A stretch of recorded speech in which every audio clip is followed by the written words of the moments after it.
Great Debaters Contest is brought to you by Safaricom M-Pesa.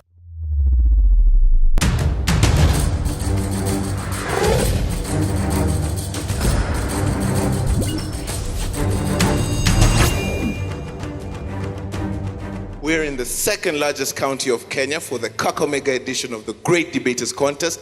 I am your host, Austin Nyombok. And I am Mariam Bishar. And to welcome you to Kakamega County, we have a thought-provoking debate between St. Cecilia girls and Lugulu girls on whether a cashless economy will increase savings. We'll let the debaters take the stage now. Proposal number 1, you have 3 minutes. As we move into the digital era, we see things like ATMs and even M-Pesa firstly taking up ground because our country wants to embrace a society that does not use cash. Why?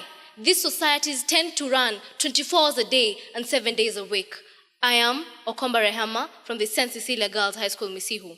And once we're talking about a cashless society, what exactly are we trying to put across here? Well, a cashless society is a society whereby purchases and even transactions go in time and even take place without the use of money, but only the use of electrical systems. This cash policy is mainly being inaugurated in this beautiful country, Kenya, mainly because they want our banking systems to be able to be known out there within our Kenyan people and to also enhance inauguration of our beautiful economy. One thing about our cashless society is that at a national level, whereby we get to produce money, we get to imprint even notes and coins. First of all, our Kenyan system and government has been able to take place with a company with De La Rue, which is a British company that enables us print money and even print coins. Once we get to embrace the cashless society, such money will not be needed to pay the people working to enhance the printing of coins and even the printing of money. Another thing is that 87% of bacteria has been noted to be found in our Kenyan notes. Most of you love buying chips from the roadsides, mandazi, and even maize cob that has been burnt. If each and every one of you is able to buy maize from these roadsides, definitely 87% of that bacteria, you're getting to consume that, and definitely you'll get typhoid or even cholera. So once we get to embrace this cashless society, these people catering for us in terms of food will not need to engage in money. They'll just give you your food and transact your money using credit cards, and everything will be well. Once we need to transport money from one place to another, there is need for security. There is need for cars, which need fueling, remember. So, once we have a cashless society, tell me something. Will we really need people to be able to facilitate the transportation? Will we need fuel to be able to enable these cars move from one place to another? Definitely not. So, once we need this cashless society, definitely savings will be able to increase day in and day out in every single way. Another thing is that things like fraud and even stealing in banks is rampant day in and day out. You won't go out with any day listening to radio whereby a bank has been looted, money has been stolen. So, once we have a cashless society, this will not be necessary, since credit cards as all will be needed and we'll be having a very safe society. Thank you. First opposer, you have 3 minutes for your opening submission. Security. Seriously, are we supposed to trust our savings on security, and yet we only need one person to hack into your account just for fun, and he gets hold of your savings? I am Victoria Haleji, Lugulu Girls. When we talk about a cashless society, we are meaning a society where there is little or low cash flow in the society. Therefore, all other transactions use electronic media like mobile payment, using your phones. We have the most common, which is M-Pesa. We have Airtel Money. We also have the electronic funds transfer. These are various methods where the cashless system operates on. And savings, when you talk about savings, this is money not spent, but may have accumulated over a period of time. There are many threats to this system. We have the hackers, the crackers, who have malicious intentions. The crackers have malicious intentions, but the hackers use it for fun. Are you ready to lose your savings just because a person is trying to get into your system for fun? It is not fair. Therefore, your savings can't increase by that method. We also have these methods are very expensive. We have the fiber optics, which are very expensive to put up. We need to save this money that is used to put up such infrastructure in the society. We also have experts who need to be paid a lot of money to be able to put up this infrastructure. The unemployment factor, we are going to move from a labor-intensive system to a technology-intensive system. Therefore, unemployment will be a factor to be considered. How is someone supposed to increase the savings and yet you're not being paid? The electricity factor, we will spend a lot of money.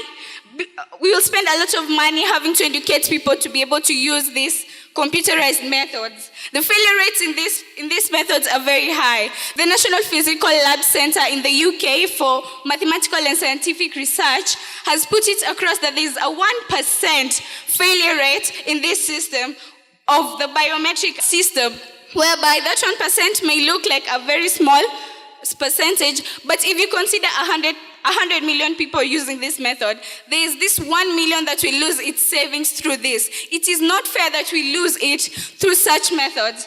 And planning, if I go with 100 shillings to a place, I will be able to know that this and this are the factors that are this and this. I'm going to use this and this to buy with the 100 shillings. But if I use the credit card, no, I don't think I'll be able to budget well. And therefore, it will not lead to increased savings. Thank you.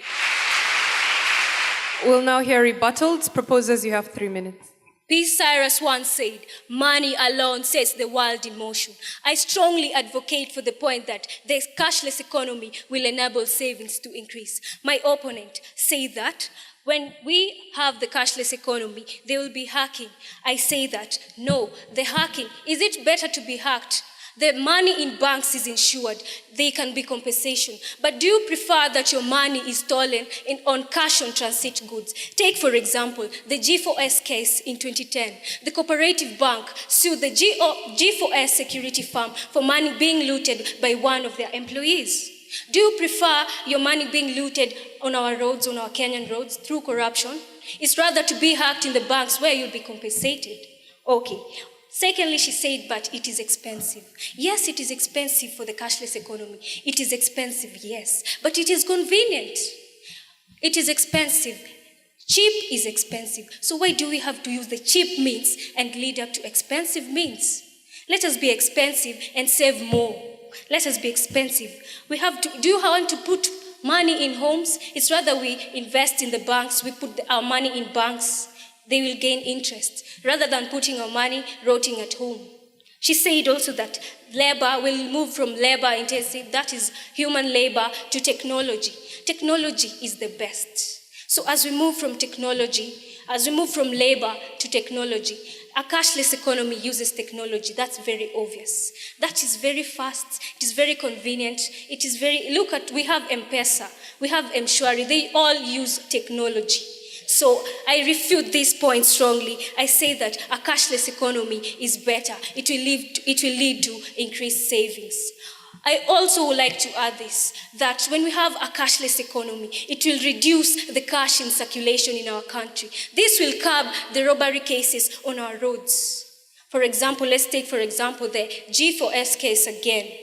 That robbery will be curbed. We will not be hearing of cases of robbery on our roads. Also, when we have a lot of cash in circulation, our currency will be losing value. Our Kenyan currency, let's take for example at this time, our Kenyan shilling against the US dollar in the exchange rates. The Kenyan shilling is becoming weaker and weaker every day. We are now at 96 shillings per dollar, and we are moving to 100 shillings per dollar. Do you want to tell me that the Kenyans who will be wishing to import things from outside the countries, they will have to spend more to import? They will not be thinking of saving. They will have to spend more than what they would have used if the Kenyan shillings were stronger against the US dollar. I also say that we have faster transactions when you use the cashless economy. The fast transactions, we have M-Pesa, pay with M-Pesa, lipa with M-Pesa, the advertisements we see every day. It's faster, it's cheaper. Thank you. Maria Hayo from the St. Cecilia Girls High School, Misihu. Opposition, you have 3 minutes for your rebuttal. They say knowledge is power. So at this juncture, I would love to educate the second proposer and let her be knowledgeable about this. Hacking and cracking is very, very expensive. Considering the fact that we have to employ experts, we have to have firewalls in these computers, we have to have supercomputers and experts. Can you imagine how much money we'll be losing? Instead, if we just had a cash society, we would be saving this money. And plus, I would also urge you to put your points across in a manner that we can see how your points relate to saving. Thank you. My name is Purity Mora, Lugulu Girls High School. First of all, once I have my cash with me, I can be able to manage my cash. I can know, suppose I have 100 shillings, I will know this 100 shillings I can be able to use up to this amount, but once I have a card, I can just go around swapping. I go to a petrol station, I swipe. To a grocery shop, I swipe. So you get yourself spending so much money. Does that lead to saving, ladies and gentlemen? One Adewale Adams said, we cannot run on a cashless society. And he said this basing on illiteracy. It takes so much money to educate these people, to tell them how to put down these fiber optic cables. They're spending so much money to educate these people, and thus we are not saving on money. We are using more money to educate people on this cashless system. Does that save on our savings? No, it does not. We also have cybercrimes. I'd also love to put this across. When we have this, as I've mentioned, of course, these hacking and cracking systems really do lower on our savings. These people get into the systems in one way or another because it is proven that 1% of the biometric system is faulty. So you can imagine 1 million people losing their money, no matter the small percentage that we have. Even if it is 1%, so many people are losing on their money.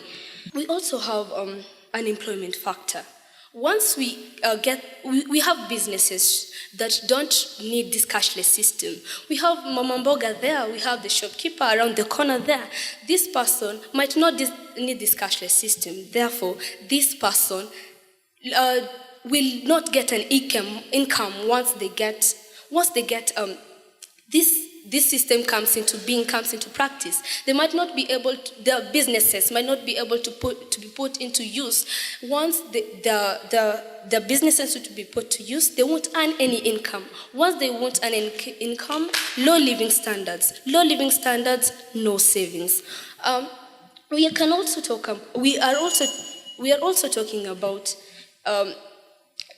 the factors that lead us to have a cashless economy make us not have enough savings. So, my name is Purity Mora once more. Thank you very much.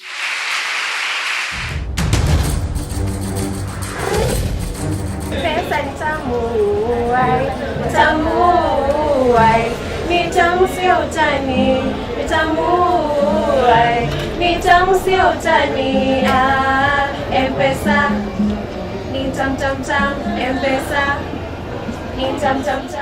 Take part in the M Challenge by sending your short song, rap or poem about Safaricom M-Pesa on WhatsApp, and you could win 1,000 shillings in Safaricom airtime.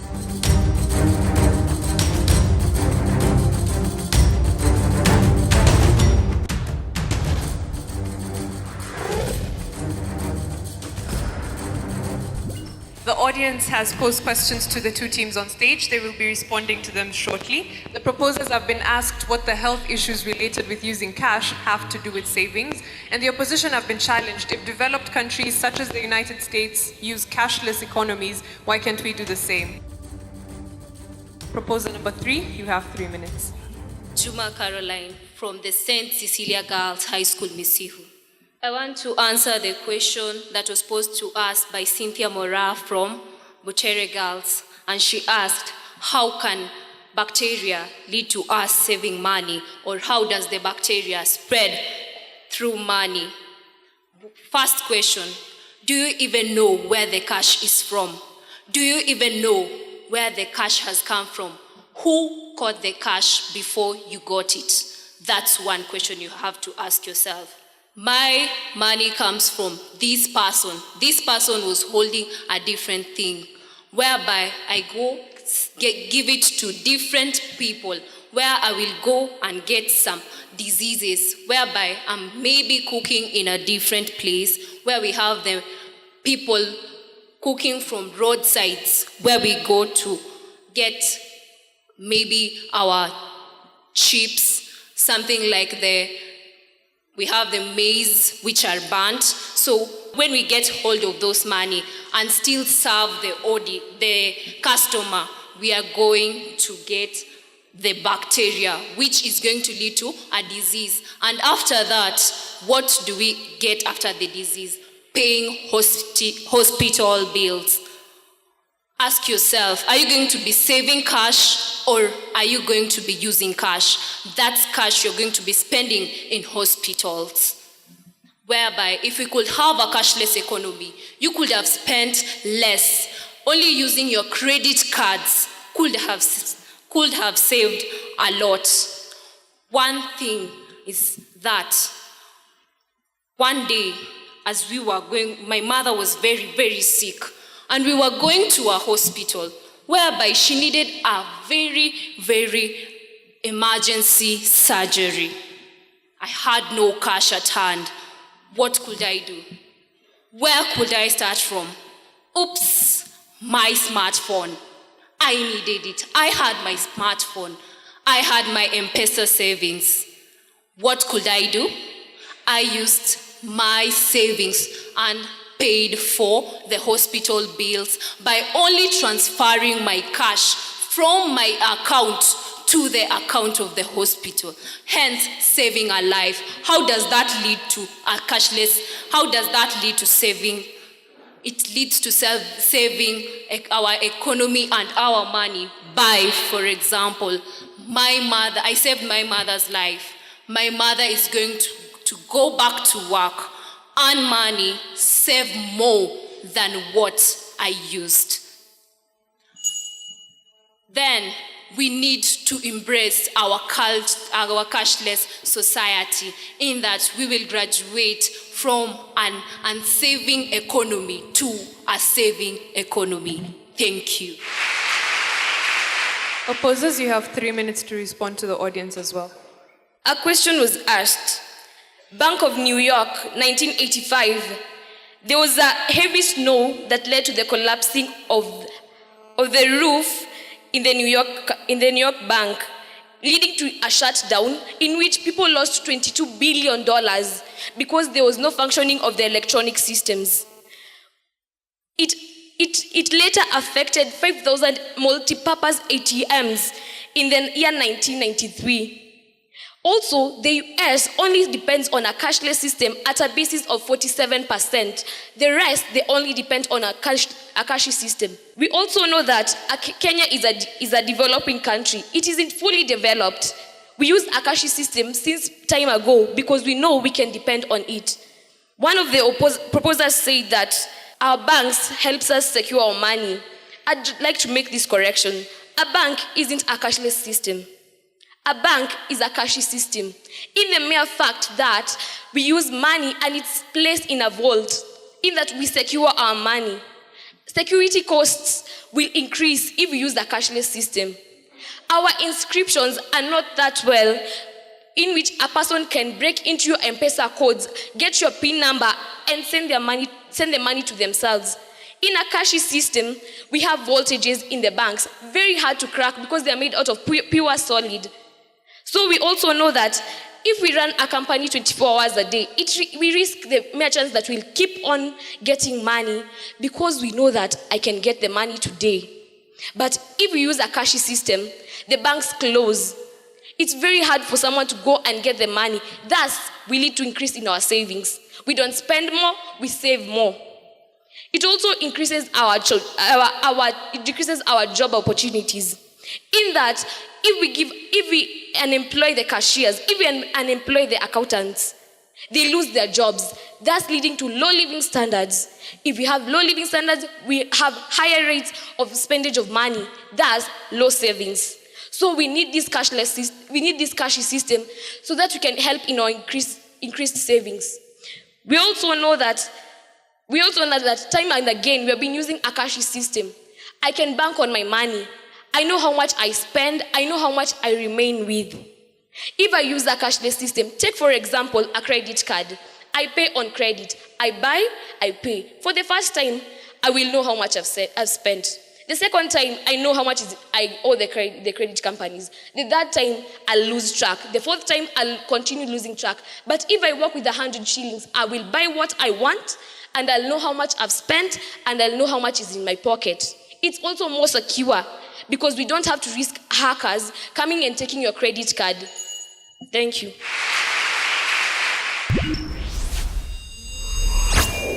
We'll now hear closing statements. Proposers, you have 1 minute. I, Juma Caroline, again. Saving money where the government does not need the British. Company de la Rue. Hygiene improvement, hence saving the hospital bills. And time, reduces cash circulation, thereby curbing robbery cases.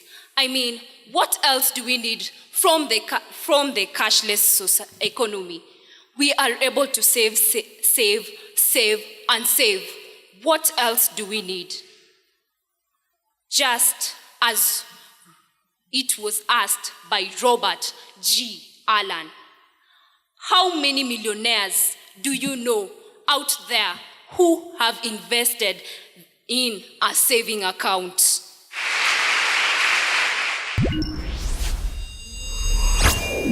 Opposition, you have 1 minute as well. I think I propose this motion.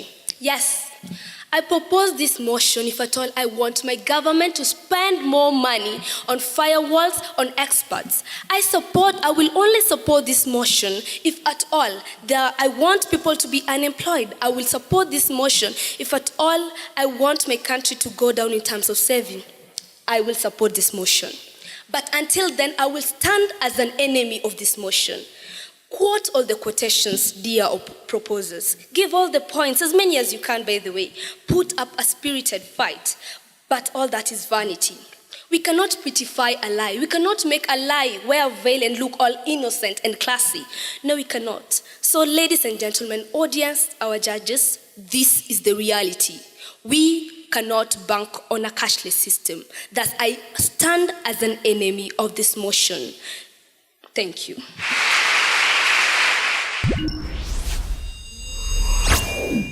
St. Cecilia, Rehema, Maria, and Caroline, 3 promising debaters. And I love the way Rehema sets the ball rolling. Nonetheless, there was a missing link. I think it has been mentioned time and again, the issue of bacteria. How does it relate with savings? That one you should have clarified. Nonetheless, it was a good presentation as a first debater. The same applies to Maria. Cheap is expensive. So let us be expensive and save more. I think that was a commendable statement.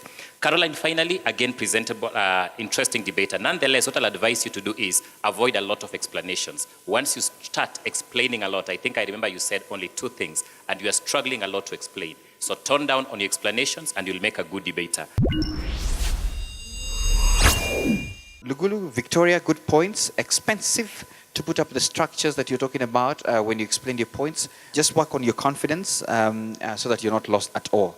Purity, you come up very strong as a cross-examiner, but when you came at first, how you concluded, I guess after the bell a bit confused you. We noticed that. But when you came as the final, to give you the final remark, it was very strong and well articulated. That was good. Ivy, good submissions as well, and you're also very passionate. I love the fact that you're also confident on stage. All the best to the 2 teams. I think all in all, you want to coordinate the teamwork so that when you're making submissions, the next person comes to begin, even in as much as they could be, opposing what the other team has said, that there needs to be consistency and continuity in your motion.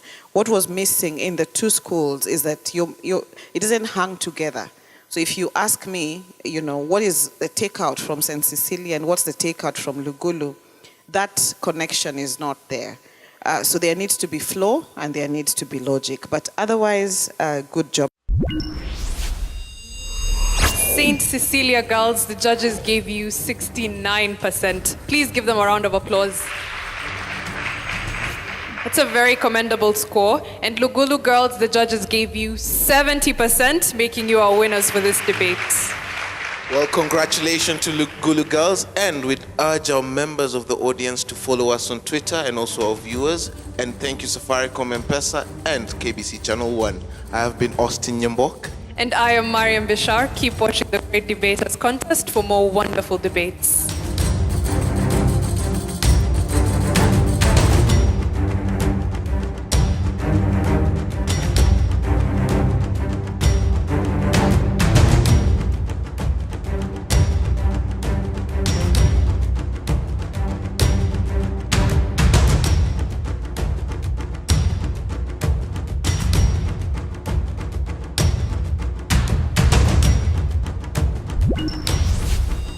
The Great Debaters Contest was brought to you by Safaricom M-Pesa.